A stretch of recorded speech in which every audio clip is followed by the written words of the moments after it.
नमस्कार। सीधा मुद्दे पर आते हैं। हाल ही में आपने गौर किया होगा, एलपीजी यानी हमारी रोजमर्रा की कुकिंग गैस को लेकर एक ऐसा अजीब सा, बल्कि कहूँ तो अभूतपूर्व संकट खड़ा हो गया है, जिसने हर किसी को परेशान कर दिया है। आज के इस विश्लेषण में हम डेटा और तथ्यों के जरिए इस पूरी सिचुएशन का सिर पैर समझने की कोशिश करेंगे। बिना किसी देरी के चलिए शुरू करते हैं। इस पूरे मुद्दे को गहराई से समझने के लिए हम इन 6 चीजों पर फटाफट नजर डालेंगे।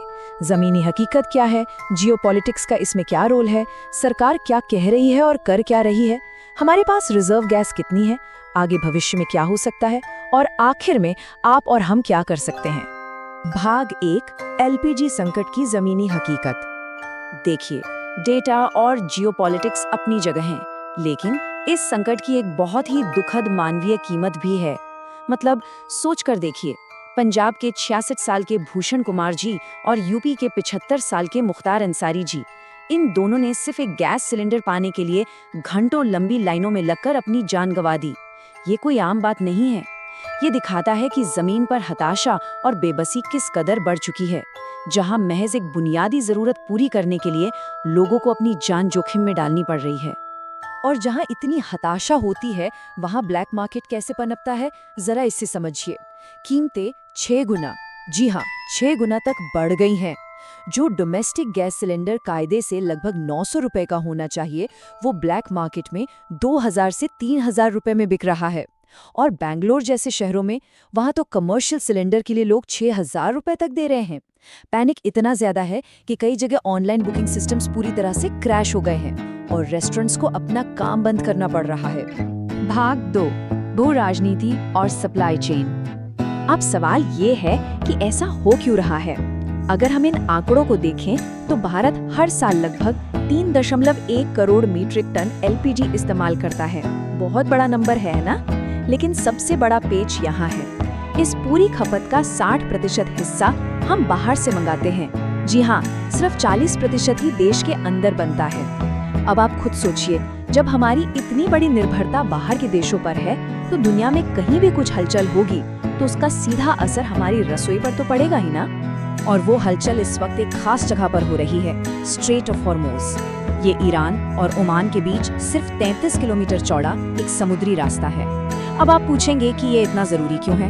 क्योंकि हमारे देश का 90% एलपीजी इंपोर्ट इसी एक पतले से रास्ते से होकर आता है। हाल ही में अमेरिका, इजराइल और ईरान के बीच जो तनाव चल रहा है, उसकी वजह से ये रास्ता ब्लॉक हो गया है। अगर हम बिल्कुल निष्पक्ष होकर देखें तो इस एक चोक पॉइंट के बंद होने का सीधा मतलब है देश की आधी से ज्यादा गैस सप्लाई का अचानक रुक जाना। भाग 3, आधिकारिक बयान बनाम जमीनी हकीकत। यहाँ एक बहुत ही परेशान करने वाला कंट्रास्ट देखने को मिलता है। एक तरफ 12 मार्च को आधिकारिक बयान आता है कि देश में कोई कमी नहीं है और गैस सप्लाई पूरी तरह से सुरक्षित है, लेकिन दूसरी तरफ ग्राउंड रियलिटी बिल्कुल अलग है। लोग पैनिक बाइंग कर रहे हैं, सिलेंडर बुक करने वाले व्हाट्सएप बॉट्स क्रैश हो रहे हैं और गैस की सख्त राशनिंग की जा रही है। बयानों और हकीकत के बीच का ये भारी अंतर अपने आप में स्थिति की गंभीरता को बयां कर देता है। अगर वाकई कोई कमी नहीं है तो फिर इन इमरजेंसी कदमों की क्या जरूरत पड़ गई? जरा इस टाइमलाइन को देखिए। 7 मार्च को सिलेंडर के दाम बढ़ते हैं। 8 मार्च को रिफाइनरियों को फुल कैपेसिटी पर प्रोडक्शन करने का ऑर्डर दिया जाता है। 9 मार्च तक आते आते होटलों की कमर्शियल सप्लाई पर 20% का कैप लग जाता है और गांव में 2 बुकिंग के बीच का गैप बढ़ाकर 45 दिन कर दिया जाता है। और 14 मार्च को तो हद ही हो गई। जिनके पास पाइप वाली गैस यानी पीएनजी है, उन्हें एलपीजी बुक करने से ही बैन कर दिया गया। ये बैक टू बैक फैसले साफ बता रहे हैं कि अंदर ही अंदर डैमेज कंट्रोल पूरी स्पीड से चल रहा है। भाग 4, भारत के रणनीतिक रिजर्व। तो ऐसे में दिमाग में एक सवाल आता है कि क्या हमारे पास कोई इमरजेंसी बैकअप नहीं है? और यहाँ जो सबसे चौंकाने वाला पॉइंट है वो ये है कि हमारे पास इमरजेंसी रिजर्व के नाम पर 48 घंटे से भी कम की सप्लाई है। जी हाँ, बेंगलोर और विशाखापट्टनम की अंडरग्राउंड फैसिलिटीज में कुल 1.4 लाख टन गैस रखी जा सकती है। 140 करोड़ की भारी भरकम आबादी वाले देश के लिए ये रिजर्व सिर्फ 2 दिन भी ढंग से नहीं चल सकता। इसे थोड़ा और ब्रेक डाउन करें तो रणनीतिक रिजर्व 2 दिन से भी कम का है। और अगर हम पूरी सप्लाई चेन को निचोड़ लें, मतलब जो गैस इस वक्त पाइपलाइनों में है, ट्रकों में भरी है, वो सब मिला लें, तो ये बफर मुश्किल से 18 दिन का बैठता है। चूंकि एलपीजी एक ऐसा फ्यूल है जो पूरी तरह से रियल टाइम इंपोर्ट पर चलता है, इसलिए अगर पीछे से सप्लाई रुक गई तो ये बफर हफ्तों में छूमंतर हो जाएगा। ये स्थिति हमारे इंफ्रास्ट्रक्चर की एक बहुत बड़ी कमजोरी को सामने लाती है। भाग 5, भविष्य के 4 संभावित परिदृश्य। अब सवाल ये है कि आगे क्या? इस वक्त हमारे सामने 4 रास्ते दिखते हैं। पहला, जिन देशों में तनाव है वहां तुरंत सीज फायर हो जाए। दूसरा, हम कहीं और से गैस का जुगाड़ कर लें। तीसरा, स्ट्रेट ऑफ हॉर्मुज बिना किसी सीज फायर के बस ऐसे ही खुल जाए। और चौथा, हर एक जहाज के लिए अलग से बातचीत करके उन्हें निकाला जाए। सच कहूं तो मौजूदा जियोपॉलिटिक्स को देखते हुए तुरंत सीज फायर होना या उस रास्ते का अचानक खुल जाना बहुत ही मुश्किल लग रहा है। तो क्या हम दूसरे देशों से गैस मंगा सकते हैं?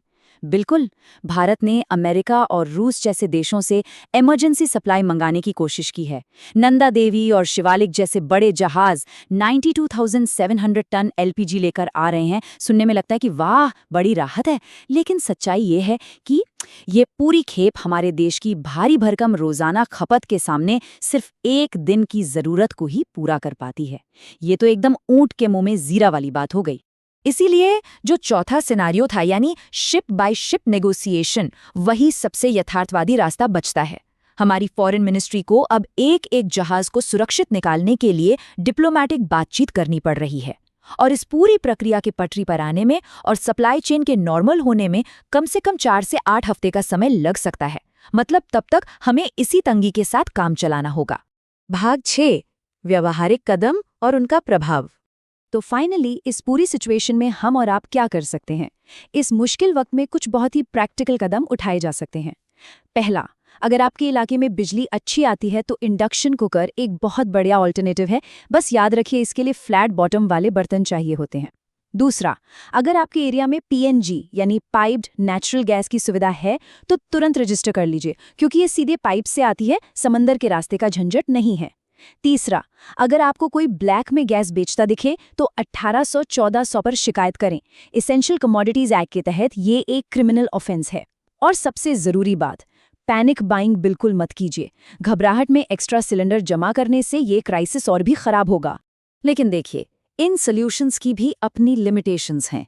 इंडक्शन कुकर बड़े शहरों में तो चल जाएगा, लेकिन उन गांवों का क्या जहां बिजली का कोई भरोसा नहीं?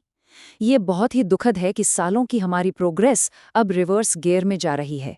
वो ग्रामीण महिलाएं जिन्हें बहुत कोशिशों के बाद धुएं वाले मिट्टी के चूल्हों से मुक्ति मिली थी, आज गैस न मिलने की वजह से वो वापस उन्हीं लकड़ी और उपलों वाले चूल्हों पर खाना पकाने को मजबूर हो गई हैं।